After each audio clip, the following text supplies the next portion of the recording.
Hi, everyone, and welcome back to the Motions for Mindfulness podcast, where we file motions in court and in life so we can better serve our clients.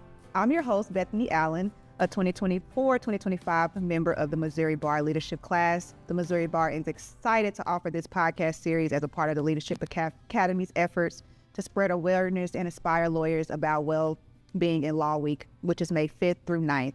The Wellbeing in Law Institute was formed to create the Wellbeing in Law Initiative, which is helping lawyers not just survive, but thrive. Because when we are at our best, we can achieve clarity and well-being. In these episodes, we will talk about a variety of things, but specifically today, we're going to talk about the intersection of career growth, intellectual well-being, and public service. And with me, I have three of my fellow Membership Academy classmates, which is Sean Connelly, Brittany Chapman, and Darrell Smith. And I'm happy to have you all here today. And we're going to talk a little bit about just what you all do, how that has impacted your journey as a lawyer thus far. And so, Sean, can you start by kind of giving me, and we'll go around the table, just a brief description of your role and your connection to public service? Sure. Yeah. Thank you. I'm currently an assistant public defender in the St. Louis City Trial Office. Hit 3 years in October. I've been doing that. Worked in a mid-sized firm for about a year out of law school. Also graduated during COVID. Took the bar during COVID. So, yeah. And I don't know what else I'd do other than being a public defender. Oh. Great. Yeah, I'm Brittany Chapman, and I am currently the managing attorney at the Administrative Hearings Unit for the Department of Social Services. And so I started there as a hearing officer and then moved up to the managing attorney for the office. And prior to that, I worked over at the Department of Labor as a legal counsel and the unit supervisor for St. Louis. So a lot of public service, that's where my heart is. Yeah. Darrell Smith. I'm currently working as a federal law clerk in the Western District of Missouri, in the Western Missouri U.S. District Court.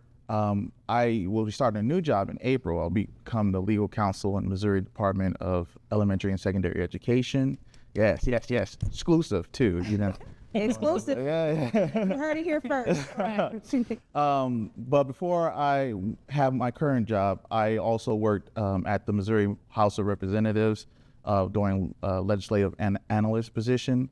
And then before that, I was also a law clerk in state court. So I've been doing public service for the last 7 years out of law school.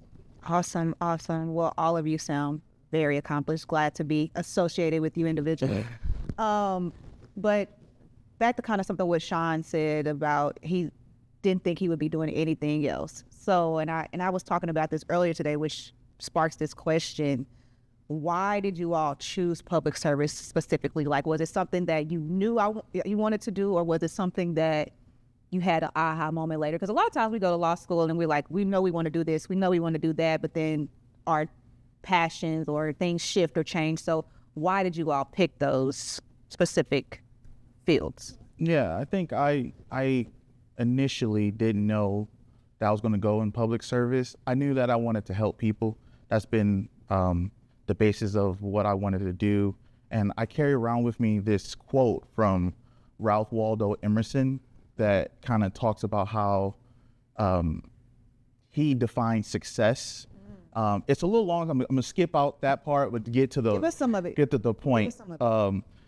That says to leave the world a little bit better, whether by a healthy child, a garden patch, or a redeemed social condition.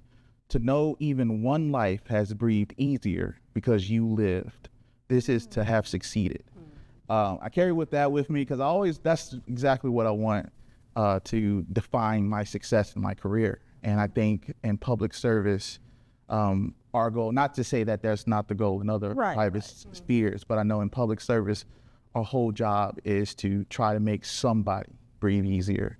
And there's always a lot of work for that. There's always a lot of work to do in that sector. So I think that's why kind of gauged me to public service. That's beautiful. Yeah.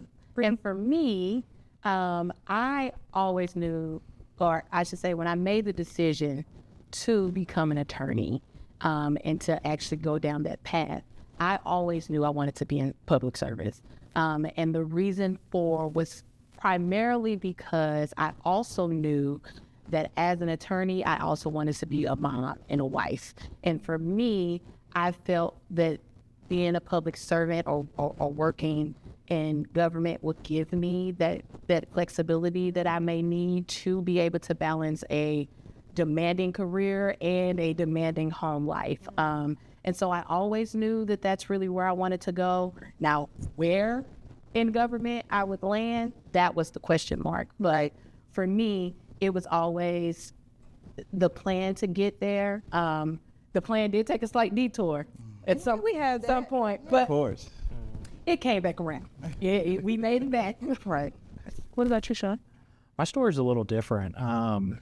I kind of fell into public interest. Just kind of.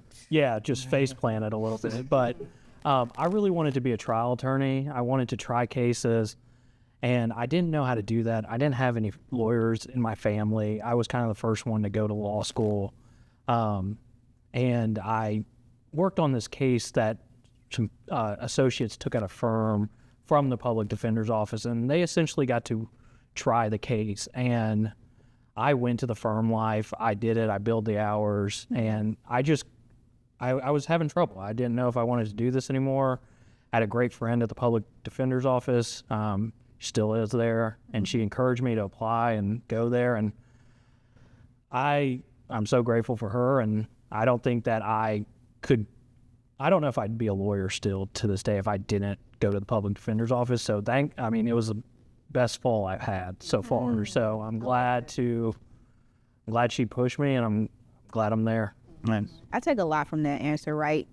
One, how important it is to kind of have that community, right? Have those people who could kind of step in and say, I see you might be struggling. Here's how I can help, right? Because at the end of the day, we want to do our job the best we can for our clients. And if something's specifically not serving us, the thing about the law is there's so many areas that we can be of service, right? And so I think it's just finding that area where you can thrive in that service the best way that you can. 100%. So I have a similar story to Sean's with figuring out that something necessarily wasn't me. So I made that pivot to something that I found fits. And sometimes we kind of have, like you said, we go down the road, but sometimes we have to pivot. Sometimes we have to figure out other things. We have to see where our life is at a certain point. Like, I want to be a mother. I want to make sure I have that amount of time to still serve my children, but also serve in whatever capacity I want to serve in. So I think that was good, and that was good, just kind of hearing those things.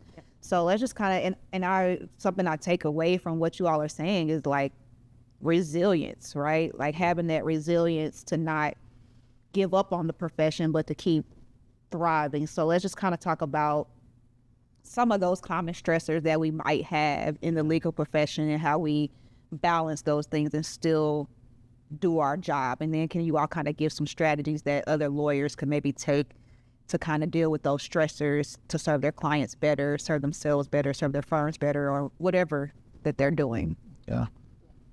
Brittany, you want to take this one? Sure, I'll take that. So my particular stressor that I have had as a public servant, and I think you all may be able to attest to this a little bit, is the workload. As a public servant, you do not get to choose who you help. Whoever walks through the door, that is now who you are serving. And so I know there are specific careers within the legal field where you can say no. If you've already hit capacity, I can't take on another client, that's not us. And so in our particular position, whether the workload is light or whether it's heavy, we have to deal with it. And so for me, the workload can be a stressor, especially as I give my full self in my position while I'm at work as an attorney. And I'm also a managing attorney, so I'm also, managing others. But then I have to then turn around and manage my household. Right. And so trying to figure out how to have that balance between your workload at work and then how do we turn that off to now give your full self at home? And so that's one of my biggest stressors, if you say, to try and balance that out. But I think the biggest takeaway or the biggest tip that I've learned throughout all of it,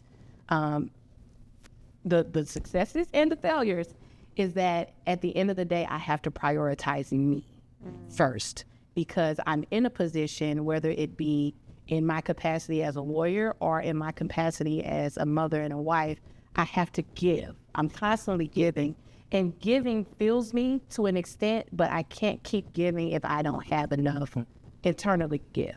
So I find space to make sure that I'm giving back to myself. And I know people would be like, how in the world is this your tip? I get up at probably 3 o'clock in the morning. And that is my silent time. Because that's the only silence that I can get in a day. I know, he's like, 3 o'clock. I don't know. But Yeah, I'm silent, but I'm asleep. yeah, that's the 3 time o'clock. where I can think, I can work out if I want to, I can study, I can read. That is my bubble. And so I had to find that space for me. That's good. Yeah. I think so too. I totally agree with everything she said about workload and the need for balance. I would say, just to be, to switch it up, I think another stressor that I find that I've experienced is the pressures, not just in the workload, but the expectations of others. I think I'm a first generation graduate, first generation attorney as well. And I think there's still a lot of family members that believe all attorneys are these high-end litigators doing these high-end stuff in private law, and the expectations of wanting to meet my family members, my loved ones' expectations of what I should be because I became an attorney. And I think that going into the public service, am I making them feel like, oh, he's not doing what he's supposed to be doing. He's not meeting our expectations of being a different type of a lawyer. Yeah. And I think the important thing that I would say for others who may have felt that way, and expectations or the pressures of trying to meet someone else's goals for you, is to always keep in mind yourself, always keep your ear to your heart, and seek out what connects with you, regardless of what the other people are saying and wants for your life. It's your life to live. So I think that's What's pretty cool. Yeah, mine is the heaviness that I think we see day in and day out. For me specifically, I'm seeing people who are normally in handcuffs, locked away, with nobody in their corner.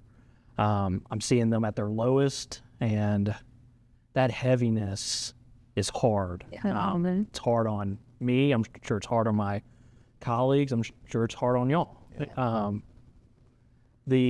I'll tell a brief story. Had a second trial for genuinely a kid who I still to this day believe is innocent.